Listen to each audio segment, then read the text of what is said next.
Hello sports fans, welcome to Super Sports Central. Today, we're going to be going over my Week 7 UFL predictions. So last week I had a record of 3-1, and that brings my record on the season to 18-6. Kicking things off with the games we have on Saturday, starting with the Renegades hosting the Showboats. So this is a game that really shouldn't be that good, but it could actually be a decent game with how bad both teams are.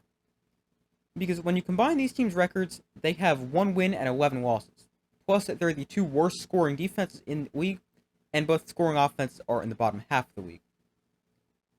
But this could actually be an interesting game.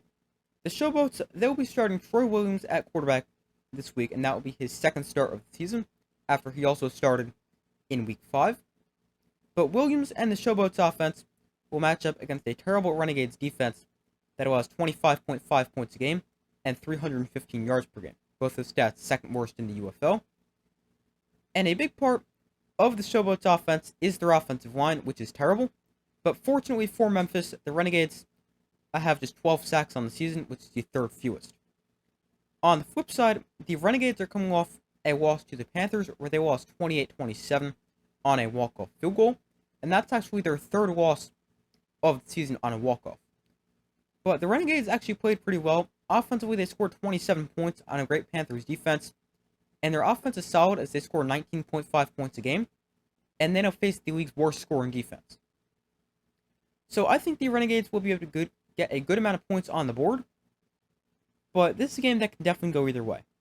I think if the Renegades are going to get a win this season, it will come this week, because I don't see them finding a win in the remainder of their schedule, as they have tough games against the Brahmas, Battlehawks, and Defenders left. So I think if the Renegades are going to get a win, it will come this week, and I think they're going to get that win. I think this will be a close game, but I'm going to take the Renegades to get the win 27-23. They've been competitive in a lot of their games, they just haven't quite been able to get that win, and then they'll face a Showboats team that has not been competitive in their last 4 games. So give me the Renegades to final get in the win column 27-23. Moving on, we have the Stallions hosting the Battlehawks. So we will have a live watch party for this game that will start at about 4 p.m. Eastern Time on Saturday, or a few minutes before kickoff. So I hope to see you guys there. But this is a huge game, and I would go as far as saying this is the biggest game in the modern era of spring football. But here we are seeing the 5-1 Battlehawks take on the 6-0 Stallions in a game that could very well be a championship preview, because these teams definitely appear to be the two best teams in the UFL. Now, on top of what should just be a great game, the attendance for this game should also be really good, as they've actually sold out all available sections of the stadium and have forced the league to open more sections. And in addition to all that, Battlehawks quarterback AJ McCarron is playing in the state of Alabama for the first time since he played there in college, where he won 2 national championships. But the stage is set for this game, and I think it should be a really good game. The Battlehawks offense is the best scoring offense in the UFL, as they score 28.8 points a game, and they match up against a Stallion defense, which is the number 1 scoring defense in the league, allowing just 14.8 points a game.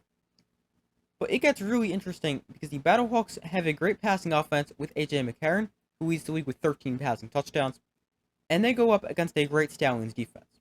Although the Stallions will be without standout corner Lorenzo Burns, as well as star linebacker DeMarcus Gates. Now, speaking of injuries, the Battlehawks have been banged up along the offensive line, but they seem to be back healthy for this week's matchup, and that is great news for St. Louis, as they go up against a dominant Stallions pass rush, which leads the league with 21 sacks. For the Stallions offensively, they will be starting MVP candidate Adrian Martinez for the 3rd consecutive game, and I think that's the right move for the Stallions, as I just think the offense is better and more explosive with Martinez at quarterback, and I think it's a very good thing the Stallions seem to have found their starting quarterback. But the Stallions offense is the 2nd best scoring offense in the UFL, scoring 28.5 points a game, and they face a Battlehawks defense that is the 2nd best scoring defense in the UFL, allowing just 17.2 points a game. Now, the Battlehawks defense has been great, especially against the pass, where they allow just 135 passing yards a game, but I think it is not nearly impossible, but impossible to truly stop the Stallions offense, because there's just so many ways these Stallions can beat you. So the Battlehawks defense will definitely have their hands full. Because the Stallions, they lead the league in passing yards a game with 238, and they also lead the league in rushing yards a game with 147. And on top of that, you also have to account for what Adrian Martinez can do as a runner, as he has rushed for 327 yards this season, which is second in the UFL. But I think this is going to be a great game. I think this is going to be game of the year for sure. I'm going to take the Stallions to get the win. I think their defense is the better defense, and I just don't think it is truly possible to actually slow down and stop the Stallions offense for an entire game.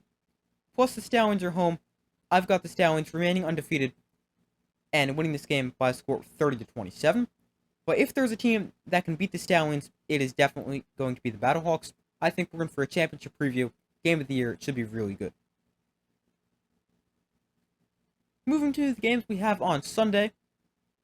Up first, we have the Panthers at the Defenders. So this is another game that should be pretty good. The Panthers are 4-2, and the Defenders are 3-3. The Defenders are currently a game out of the second playoff spot in the XFL. But speaking of the playoff race, the Panthers can actually clinch a playoff spot this week with a win and losses by the Roughnecks and Showboats. But the Panthers, they're a team that wants to run the ball offensively, and they will have a great matchup this week to do so. As the Panthers rush for 108 yards per game, which is second most in the UFL, and I would expect them to lean on the run game even more this week, because they have a new face at quarterback in former Michigan State quarterback Brian Lewerke, who's starting in place of Danny Etling, who is dealing with an injury to his non-throwing hand. Now, Etling is available as the quarterback 3, meaning if the quarterbacks 1 and 2 both get hurt, then Etling can play, but definitely not healthy enough to start this game.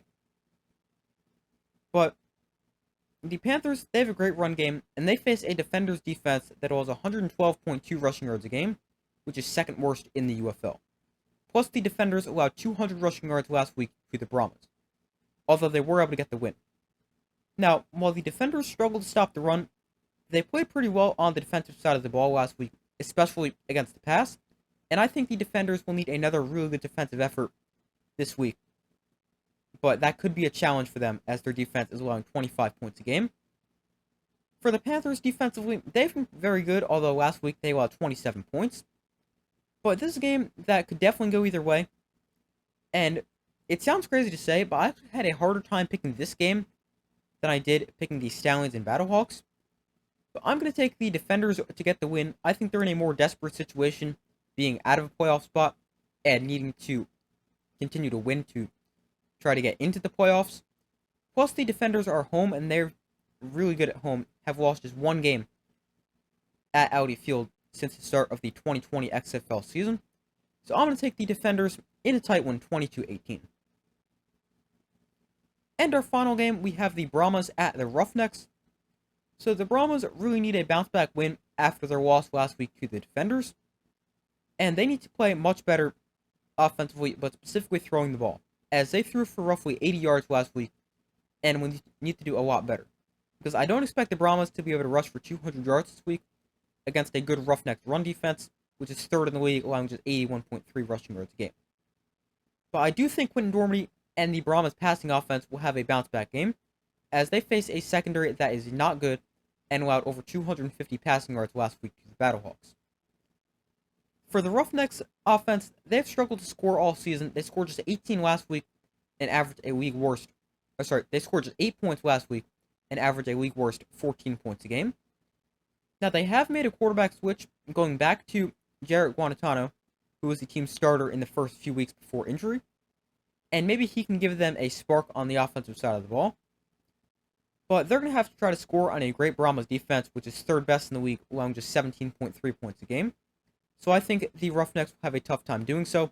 Even if the Brahmas struggle offensively again, I don't think they're going to have to score much. I've got the Brahmas getting back in the win column, winning this one 18-13 with a win over the Roughnecks. But that's all for my Week 7 UFL predictions. Thank you guys for watching. Be sure to like, subscribe, comment, turn notifications so you don't miss any of their upcoming videos. Be sure to check out the community tab of my channel where you can vote on who you think will win this week's games. But thank you for watching. Be sure to like, subscribe, comment, turn notifications so I do my best to post as often as possible, and I will see you in the next video.